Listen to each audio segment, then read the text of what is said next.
प्यारे बच्चों, आज हम पढ़ेंगे हमारी भाषा। भाषा का महत्व। तुम्हारा क्या नाम है? क्या तुम मुझसे दोस्ती करोगी? मेरा नाम श्रेया है। हाँ हाँ, क्यों नहीं। बच्चों, आपने ऊपर दो लड़कियों की बातचीत पढ़ी। दोनों एक दूसरे की बात सुनकर और समझकर उत्तर दे रही हैं। किसी भी बात का उत्तर हम तभी दे पाते हैं जब हम दूसरों की बात अच्छी तरह सुनते और समझते हैं। वास्तव में बोलना, पढ़ना, सुनना, समझना ही भाषा है। बच्चों, सोचिए, अगर हम बोल ना पाते तो क्या होता?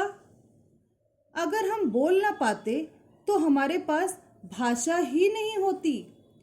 लेकिन तब क्या होता? आगे देखें। चित्रों में देखिए कि किस तरह बच्चा रोकर अपनी माँ से कुछ कह रहा है, पर साफ साफ बोल नहीं पा रहा, इसलिए माँ उसकी बात नहीं समझ रही। दूसरी तरफ चिड़िया भी चींची की आवाज़ में कुछ कहना चाह रही है, पर लड़की समझ नहीं पा रही। बच्चे और चिड़िया दोनों के पास भाषा नहीं है, इसलिए उनकी बात समझ में नहीं आ रही है। इसका अर्थ यह हुआ कि अगर भाषा न होती तो हम एक दूसरे की बात समझ ही नहीं पाते। अतः हम भाषा की मदद से अपनी बात एक दूसरे तक पहुंचाते हैं। भाषा के रूप। भाषा के कितने रूप होते हैं बच्चों? देखिए यहाँ पर हम दो तरह से अपनी बात एक दूसरे को कह सकते हैं, बोलकर और लिखकर। इस चित्र को देखिए, इसमें दादी जी बच्चों को कहानी सुना रही हैं। बच्चे भी बड़े ध्यान से कहानी सुन रहे हैं और खुश हो रहे हैं। अतः जब हम बोलते हैं और दूसरा उसे सुनता है तो उसे मौखिक भाषा कहते हैं। बच्चों, सरल शब्दों में मैं समझाऊं तो जब हम मुंह से बोलते हैं और कानों से सुनते हैं तो वो मौखिक भाषा होती है।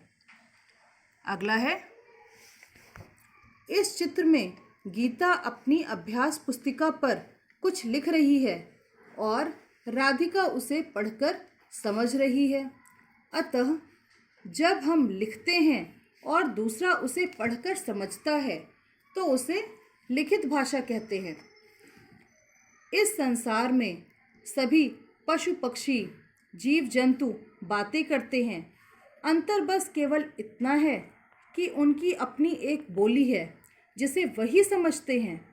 हम और आप नहीं समझ सकते। आइए इनकी बोलियों के बारे में जानें। जीव जंतुओं की बोलियां।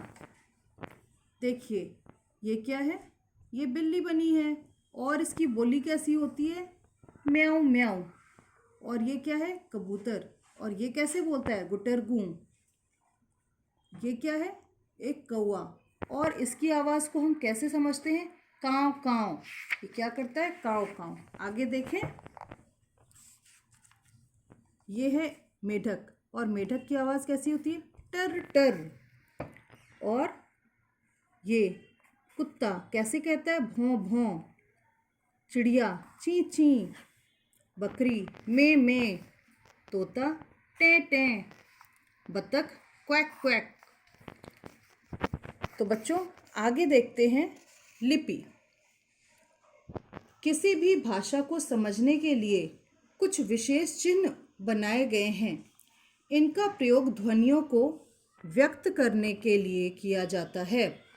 प्रत्येक भाषा की एक लिपि होती है, जैसे हिंदी की देवनागरी, पंजाबी की गुरमुखी, अंग्रेजी की रोमन आदि।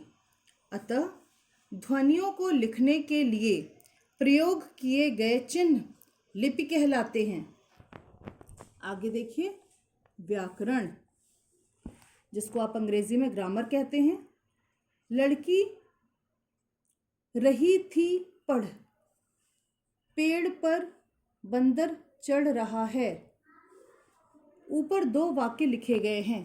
पहले वाक्य में लड़की रही थी पढ़ से बात स्पष्ट नहीं होती है, जबकि दूसरे वाक्य से पता चल रहा है कि बंदर पेड़ पर चढ़ रहा है। दूसरे वाक्य के स्पष्ट अर्थ होने का कारण यह है कि इसमें व्याकरण के नियमों के अनुसार शब्दों को लिखा गया है। अतः व्याकरण ही वह साधन है जो भाषा को शुद्ध रूप से बोलना और लिखना सिखाता है। ये बच्चों परिभाषा है, देख लीजिए। व्याकरण से भाषा के शुद्ध रूप का ज्ञान होता है। आओ कुछ और जानें। आपने भाषा के दो रूप पढ़े, मौखिक व लिखित, परंतु भाषा का एक अन्य रूप भी है जिसे सांकेतिक भाषा कहा जाता है।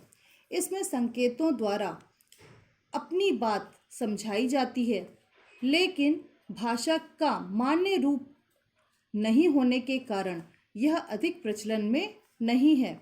वास्तव में इस भाषा का प्रयोग ट्रैफिक पुलिस द्वारा सड़कों पर किया जाता है। आपने सीखा, तो बच्चों क्या क्या सीखा आपने? भाषा बोलकर, सुनकर, पढ़कर, लिखकर और समझकर प्रयोग में लाई जाती है। भाषा के दो रूप होते हैं, मौखिक और लिखित।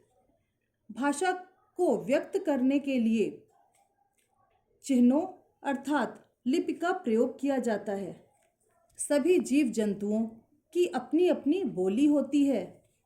व्याकरण के द्वारा भाषा को शुद्ध बनाया जाता है। अगला देखते हैं, अभ्यास कार्य। बच्चों आपके लिए अभ्यास कार्य है, आइए साथ में करते हैं। सही उत्तर के सामने सही का गोला लगाना है, ठीक है? गोला भरना है हमें। जब हम बोलते हैं तो दूसरा उसे देखता है, पढ़ता है या सुनता है? सुनता है, ठीक है। सही उत्तर के सामने का गोला हरे रंग से भरिए। चलो हमारे पास हरा रंग नहीं है, मैं इसी से भर दे रही हूँ। सुनता है, जब हम कुछ बोलते हैं तो सामने वाला क्या करता है? सुनता है, ठीक है। अगला है, जब हम लिखते हैं तो दूसरा उसे पढ़ता है। क्या करता है? पढ़ता है। व्याकरण से हमें डैश का ज्ञान होता है, भाषा के शुद्ध रूप का। व्याकरण से हमें भाषा के शुद्ध रूप का ज्ञान होता है। अगला है, चित्रों को देखिए और वाक्य पढ़कर रिक्त स्थान भरिए। रिक्त स्थान मतलब खाली जगह भरना, फिलअप्स। साथ ही बताइए कि यह भाषा का कौन सा रूप है। बच्चों ये चित्र देखिए, रोहन डैश पर गाना सुन रहा है। रेडियो पर, किस पर सुन रहा है? रेडियो पर।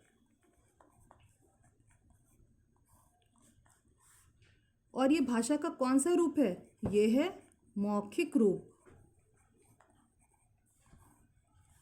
गीता डैश लिख रही है, पत्र। और ये भाषा का कौन सा रूप हो गया? लिखित। भैया डैश पढ़ रहे हैं, किताब या पुस्तक, कुछ भी लिख सकते हैं आप। और ये भाषा का कौन सा रूप हो गया? हम जब कुछ पढ़ रहे हैं, ध्यान रखेंगे बच्चों, अगर हम कोई लिखी हुई चीज़ पढ़ रहे हैं, जैसे कि पुस्तक या फिर अखबार, मतलब कि न्यूज़पेपर, तो लिखी हुई चीज़ को पढ़ना भी लिखित भाषा होती है। कौन सी? लिखित। ध्यान रखेंगे, तो पुस्तक पढ़ना लिखित भाषा है। अगला है, रवि और तुषार डैश कर रहे हैं, बातचीत कर रहे हैं। ये भाषा का कौन सा रूप हुआ? मौखिक। अगला देखें, जीव जंतुओं का उनकी बोली से मिलान कीजिए। तो देखते हैं, ये है बतख और बतख करती है क्वैक क्वैक। और ये मेढक है, ये करता है टर टर।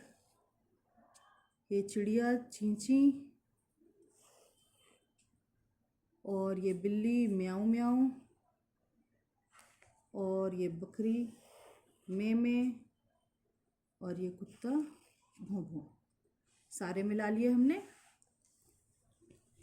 तो बच्चों, आज के लिए बस इतना ही। धन्यवाद।